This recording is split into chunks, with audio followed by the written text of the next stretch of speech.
Alright class, here's video 2 for the Northern Lights demo on watercolor, and here's the final project. Right now we're going to put in our little white stars and our little black trees. And in the first video we made the background, and now it is completely dry, and I'm going to go in and put the little stars. Now how do I do this? Well, it's very messy, so let's do a clothing check right now. Look at what you're wearing. Do you need to take your jacket off? You need to be in an area that you can make a mess. So make sure your parents know you're going to be splashing paint. You'll need a toothbrush or an old brush of some form. It needs to have bristles that are pretty stout so you can flick them. So I love using toothbrushes because they have nice bristles. And I want you to get practice paper before you do it on your final art. And you're going to need some acrylic paint. So I have my white paint, and I don't need much. I'm just going to put a tiny little bit here. And if you don't have acrylic paint, that's okay. You can use a white gel pen. If you don't have a white gel pen or acrylic paint, get creative. Maybe whiteout. I don't know. Use white watercolor paint. If you can make it really thick, you can try that. But for this, I'm going to just use a little dab of my acrylic paint. And I'm going to use some scrap paper here and mask off my art. And you at home need to get some newspaper or some scrap paper or whatever it is you can find so that you don't make a giant mess, because this will splash everywhere. And please, I do not want emails from parents that you ruined your outfit or their antique dresser or whatever it is you're painting on at home. So cover your area with scrap paper. Practice on a sheet of paper before you do it on your art. And then I'm going to just get my toothbrush a little bit damp, right? I don't want it dripping, but I'm going to get it a little bit wet. And then I'm going to just soften up that paint so it's not gloppy. So we don't want it as runny as our watercolor paint, but we don't want it necessarily thick. And this will get all over. So make sure when you're splashing it, you're not doing it up towards the sky. You have your bristles down towards your art. And you're going to want to hold it in one hand, grab from the middle, and I'm going to flick it just like this. And if it's not flicking, you'll get a little bit more paint on there, and it should make some nice little stars for you. Okay, and if it's not working, it might mean that your paint is too thick. So you go ahead and just add a tiniest touch of water to your acrylic paint.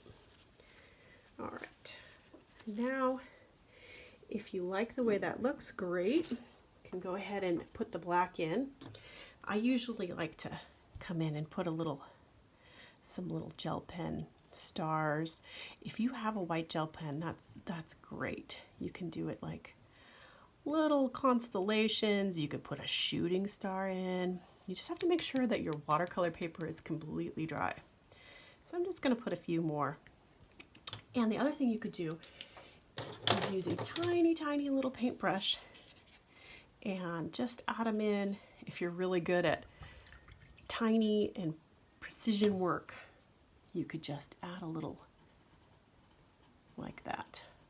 So that's a few different ways to get the effect. The one thing that I see that I think we need to avoid with this is making them too perfect. So if you're getting a pattern going, then you know it's not going to be like it is in nature. So you want to make sure that your stars are random. So some are close together, some are far apart. All right, so that's the star part. And I think it looks kind of cool and interesting, so I'm going to let it go there.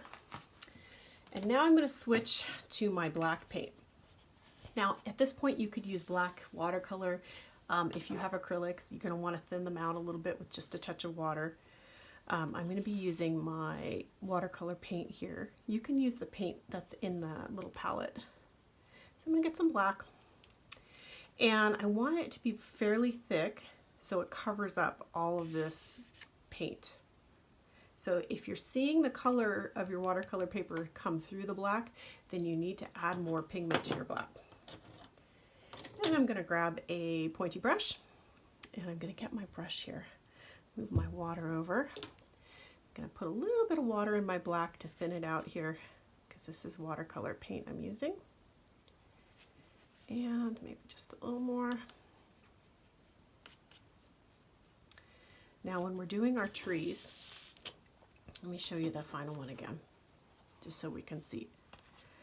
You want little tiny ones here in the distance, and then they get taller towards the edge, so you get this kind of swoopy effect. So I'm going to start by just painting the bottom, and I can tell already that my paint's not wet enough. So I'm going to put a little more water in there. I'm just going to paint a little bit, about an inch across the bottom. This is my ground here.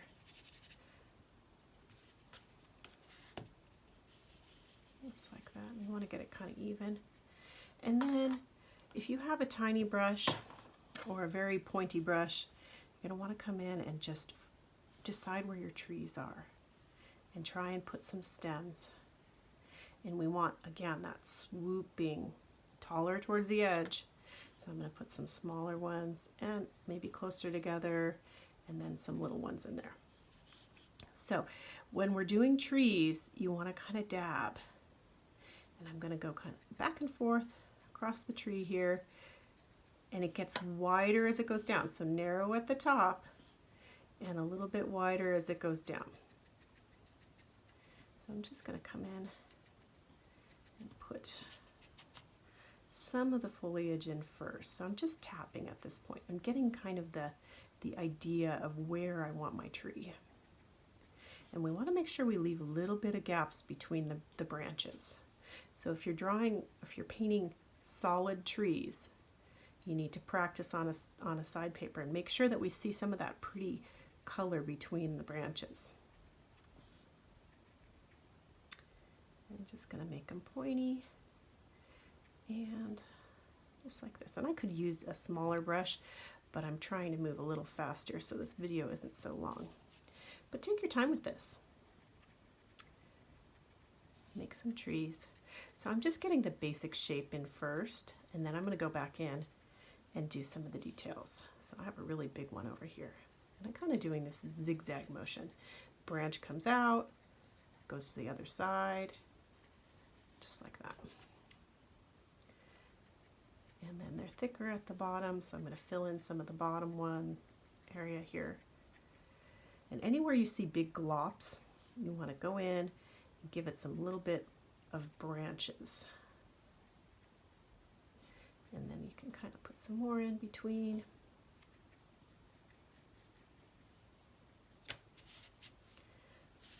I'm going to thin my paint a little bit more here. And now I'm just going to touch. You don't want to push the paintbrush all the way down. You want to leave it loose. So you're making trees. We want to have this kind of layering of branches effect going. And then down here we're going to put some smaller ones. So find the gaps in your painting. Fill them in a little bit. We want to leave some of that light at the bottom showing. So maybe this guy's going to be a little taller. So I'm going to make him taller. So this is the point where you can evaluate your painting and see, oh, you know, maybe I'm going to fix this little area over here. I'm going to make this guy a little bigger. I'm going to come back in on each of my trees and just touch up my branch work. Anywhere it needs to be a little darker, I'm going to come in and fill in a little bit towards the bottom of those trees so that I have not a straight line across, because we want to create kind of a curved, so it's going up over on the edges here. And I'm just going to touch in a little bit more anywhere it needs it. Fill in. This one looks pretty gloppy to me, so I'm going to give him some little more delicate branches.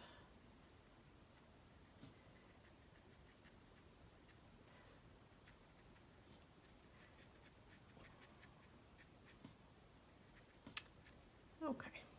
No, I really like the way that looks, but I'm thinking that my sky might need some darker stars. So I think I might just come in and splash a little bit more. Just to give it that final touch. And that's the fun thing about watercolor and painting, is that you can always find something to touch up, keep working on. So I'm just going to come in and put a little bit of a few more stars here. Some bigger ones. I'm going to be very careful not to touch my black. That was the last thing I want to do, is smear my black trees. So I'm just putting in some random stars. I'm going to do my best to not make a crazy pattern. You could put the Big Dipper in. Do you see it right there? So think about random. That's one thing that's nice about splash painting with your toothbrush, is that you get this beautiful random flick, right? So if I were to want to put some darker ones, I would get a little more paint and my toothbrush, get it a little damp here, and maybe I'll just come in and try and carefully flick it towards the page there. Get some more shooting stars. Ooh, I like that. So there you go. I'm just gonna take my tape off and clean up a little bit here. Make sure that you didn't splash anything important. If you did, clean it up, wash it off. Make sure you don't leave a mess in your art room. And this is still wet. Normally I'd wait till it dries to take it off, but I want to see what it looks like. So I'm going to just pull the tape off right now because I'm impatient. And really, taking the tape off your art is probably the best step. Of course, I really put it on tight.